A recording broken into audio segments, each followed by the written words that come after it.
Yeah, 3 nuts and 1 bolt left over.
I've got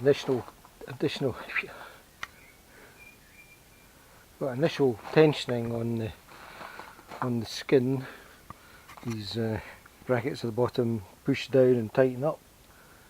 Let some heat get to the cover, and hopefully it will stretch out and relax a bit, get the creases out, and I'll retension it. The back door and the front door, or the back wall rather, and the front door, there's a steel bar being put into the bottom hem just to stiffen it up, stop it flapping back and forward in the breeze. Seems to work quite well. And also the bar in the front makes it easier to roll the door up. That certainly looks good. I've just got a few bolts to check, tighten down some of the bolts on the feet, make sure they're tight, rake the surface a bit, and this will be the last time it's empty probably.